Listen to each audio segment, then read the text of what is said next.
The Man Who Was Thursday, A Nightmare, by GK Chesterton. Chapter 2.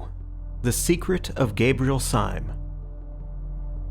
The cab pulled up before a particularly dreary and greasy beer shop, into which Gregory rapidly conducted his companion. They seated themselves in a close and dim sort of bar parlour, at a stained wooden table with one wooden leg. The room was so small and dark that very little could be seen of the attendant who was summoned, beyond a vague and dark impression of something bulky and bearded. "Will you take a little supper?" asked Gregory politely. "The pâté de foie gras is not good here, but I can recommend the game." Syme received the remark with stolidity, imagining it to be a joke. Accepting the vein of humour, he said with a well-bred indifference, "Oh, bring me some lobster mayonnaise." To his indescribable astonishment, the man only said, "Certainly, sir," and went away apparently to get it. "What will you drink?" resumed Gregory with the same careless yet apologetic air. "I shall only have a crêpe de menthe myself, I've dined, but the champagne can really be trusted. Do let me start you with a half bottle of Pommery at least." "Thank you," said the motionless Syme. "You are very good." His further attempts at conversation, somewhat disorganized in themselves, were cut short finally as by a thunderbolt, by the actual appearance of the lobster. Syme tasted it, and found it particularly good. Then he suddenly began to eat with great rapidity and appetite. "Excuse me if I enjoy myself rather obviously," he said to Gregory, smiling.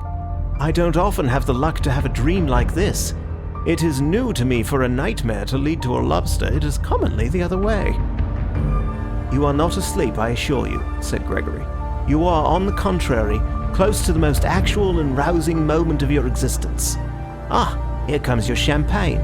I admit there may be a slight disproportion, let us say, between the inner arrangements of this excellent hotel and its simple and unpretentious exterior.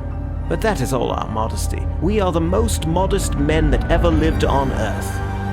"And who are we?" asked Syme, emptying his champagne glass. "It is quite simple," replied Gregory. "We are the serious anarchists in whom you do not believe." "Oh," said Syme shortly. "You do yourselves well in drinks." "Yes, we are serious about everything," answered Gregory. Then after a pause he added, "If in a few moments this table begins to turn round a little, don't put it down to your inroads into the champagne. I don't wish you to do yourself an injustice." "Well, if I am not drunk, I am mad," replied Syme with perfect calm. "But I trust I can behave like a gentleman in either condition. May I smoke?" "Certainly," said Gregory, producing a cigar case. "Try one of mine." Syme took the cigar, clipped the end off with a cigar cutter out of his waistcoat pocket, put it in his mouth, lit it slowly, and let out a long cloud of smoke. It is not a little to his credit that he performed these rites with so much composure, for almost before he had begun them, the table at which he sat had begun to revolve, first slowly, and then rapidly, as if at an insane seance. "You must not mind it," said Gregory. "It's a kind of screw." "Quite so," said Syme placidly. "A kind of screw. How simple that is." The next moment, the smoke of his cigar, which had been wavering across the room in snaky twists, went straight up as if from a factory chimney, and the two, with their chairs and tables, shot down through the floor as if the earth had swallowed them. They went rattling down a kind of roaring chimney as rapidly as a lift cut loose, and they came with an abrupt bump to the bottom. But when Gregory threw open a pair of doors and let in a red subterranean light, Syme was still smoking with one leg thrown over the other, and had not turned a yellow hair. Gregory led him down a low vaulted passage, at the end of which was the red light. It was an enormous crimson lantern, nearly as big as a fireplace, fixed over a small but heavy iron door. In the door there was a sort of hatchway or grating, and on this Gregory struck 5 times. A heavy voice with a foreign accent asked him who he was. To this he gave the more or less unexpected reply, "Mr. Joseph Chamberlain." The heavy hinges began to move. It was obviously some kind of password. Inside the doorway the passage gleamed as if it were lined with a network of steel. On a second glance, Syme saw that the glittering pattern was really made up of ranks and ranks of rifles and revolvers, closely packed or interlocked. "I must ask you to forgive me all these formalities," said Gregory. "We have to be very strict here." "Oh, don't apologize," said Syme. "I know your passion for law and order." And he stepped into the passage lined with the steel weapons. With his long fair hair and rather foppish frock coat, he looked a singularly frail and fanciful figure as he walked down that shining avenue of death. They passed through several such passages, and came out at last into a queer steel chamber with curved walls, almost spherical in shape, but presenting, with its tiers of benches, something of the appearance of a scientific lecture theatre. There were no rifles or pistols in this apartment, but round the walls of it were hung more dubious and dreadful shapes, things that looked like the bulbs of iron plants or the eggs of iron birds. They were bombs, and the very room itself seemed like the inside of a bomb. Syme knocked his cigar ash off against the wall and went in. "And now, my dear Mr. Syme," said Gregory, throwing himself in an expansive manner on the bench under the largest bomb, "now we are quite cosy, so let us talk properly. Now, no human words can give you any notion of why I brought you here. It was one of those quite arbitrary emotions, like jumping off a cliff or falling in love. Suffice it to say that you were an inexpressibly irritating fellow, and to do you justice, you are still. I would break 20 oaths of secrecy for the pleasure of taking you down a peg. That way you have of lighting a cigar would make a priest break the seal of confession. Well, you said that you were quite certain I was not a serious anarchist. Does this place strike you as being serious?" "It does seem to have a moral under all its gaiety," assented Syme. "But may I ask you 2 questions? You need not fear to give me information, because, as you remember, you very wisely extorted from me a promise not to tell the police, a promise I shall certainly keep. So it is in mere curiosity that I make my queries. First of all, what is it really all about? What is it you object to? You want to abolish government?" "To abolish God," said Gregory, opening the eyes of a fanatic. "We do not only want to upset a few despotisms and police regulations. That sort of anarchism does exist, but it is a mere branch of the nonconformists. We dig deeper and we blow you higher. We wish to deny all those arbitrary distinctions of vice and virtue, honor and treachery upon which mere rebels base themselves. The silly sentimentalists of the French Revolution talked of the rights of man. We hate rights as we hate wrongs. We have abolished right and wrong." "And right and left," said Syme with a simple eagerness. "I hope you will abolish them too. They are much more troublesome to me." "You spoke of a second question," snapped Gregory. "With pleasure," resumed Syme. "In all your present acts and surroundings there is a scientific attempt at secrecy. I have an aunt who lived over a shop, but this is the first time I have found people living from preference under a public house. You have a heavy iron door. You cannot pass it without submitting to the humiliation of calling yourself Mr. Chamberlain. You surround yourself with steel instruments, which make the place, if I may say so, more impressive than homelike. May I ask why, after taking all this trouble to barricade yourselves in the bowels of the earth, you then parade your whole secret by talking about anarchism to every silly woman in Saffron Park?" Gregory smiled. "The answer is simple," he said. "I told you I was a serious anarchist, and you did not believe me. Nor do they believe me. Unless I took them into this infernal room, they would not believe me." Syme smoked thoughtfully and looked at him with interest. Gregory went on. "The history of the thing might amuse you," he said. "When I first became one of the new anarchists, I tried all kinds of respectable disguises. I dressed up as a bishop. I read up all about bishops and our anarchist pamphlets and Superstition the Vampire and Priests of Prey. I certainly understood from them that bishops are strange and terrible old men, keeping a cruel secret from mankind. I was misinformed. When on my first appearing in episcopal gaiters in a drawing room, I cried out in a voice of thunder, 'Down, down, presumptuous human reason!'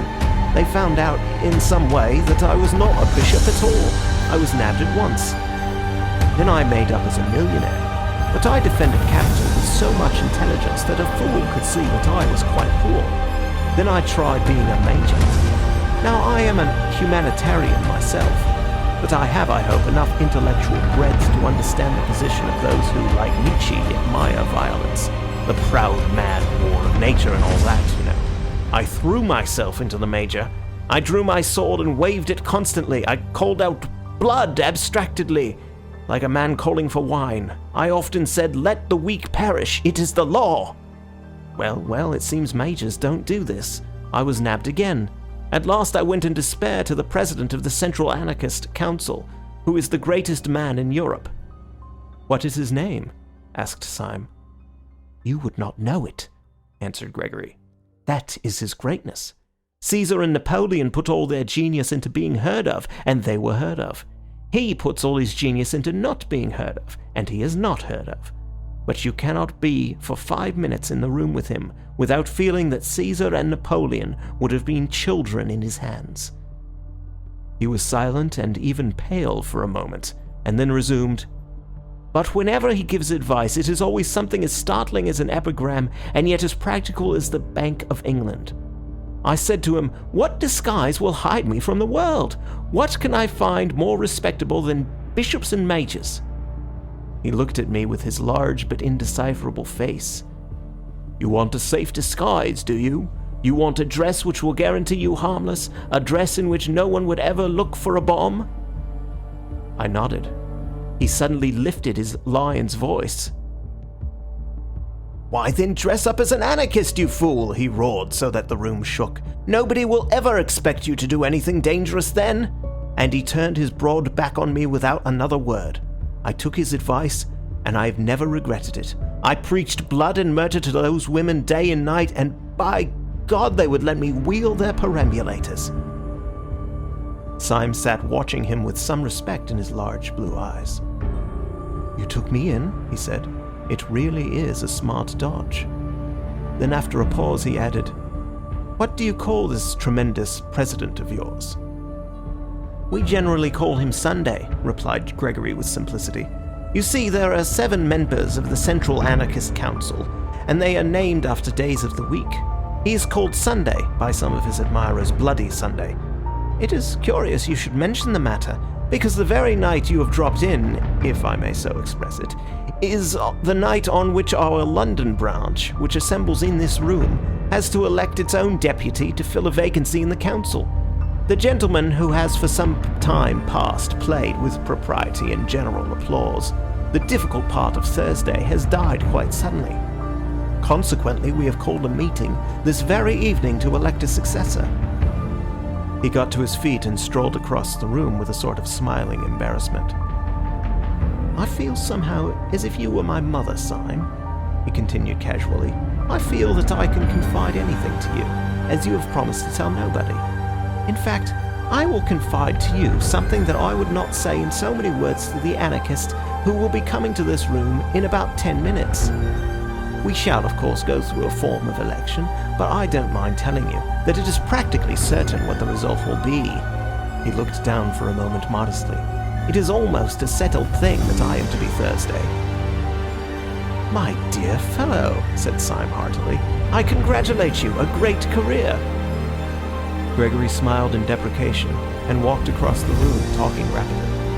"As a matter of fact, everything is ready for me on this table," he said, "and the ceremony will probably be the shortest possible."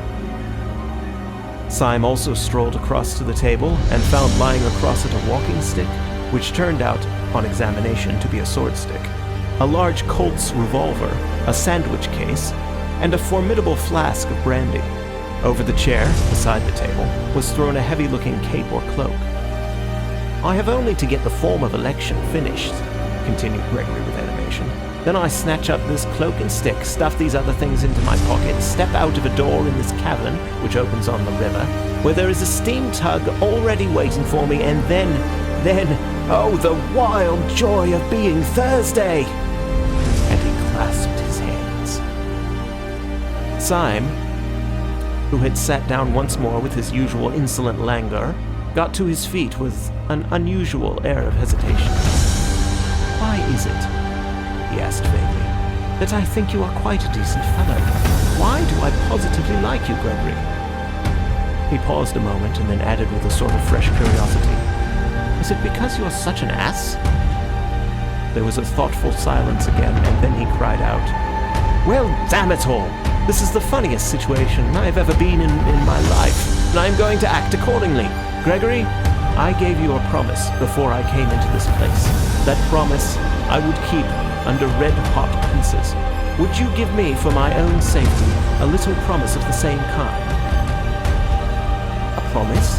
asked Gregory, wondering. "Yes," said Syme very seriously. "A promise.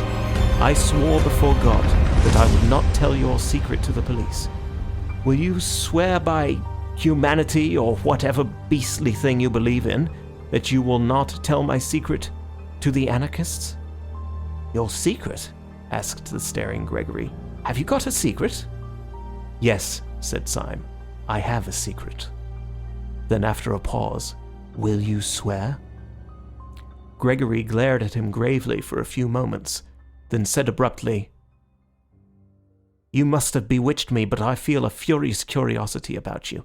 Yes, I will swear not to tell the anarchists anything you tell me, but look sharp, for they will be here in a couple of minutes." Syme rose slowly to his feet and thrust his long, white hands into his long grey trousers pockets. Almost as he did so, there came 5 knocks on the outer grating, proclaiming the arrival of the first of the conspirators. "Well," said Syme slowly, "I don't know how to tell you the truth more shortly than by saying that your expedient of dressing up as an aimless poet is not confined to you or your president. We have known the dodge for some time at Scotland Yard." Gregory tried to spring up straight, but he swayed thrice. "What did you say?" he asked in an inhuman voice. "Yes," said Syme simply, "I am a police detective. But I think I hear your friends coming."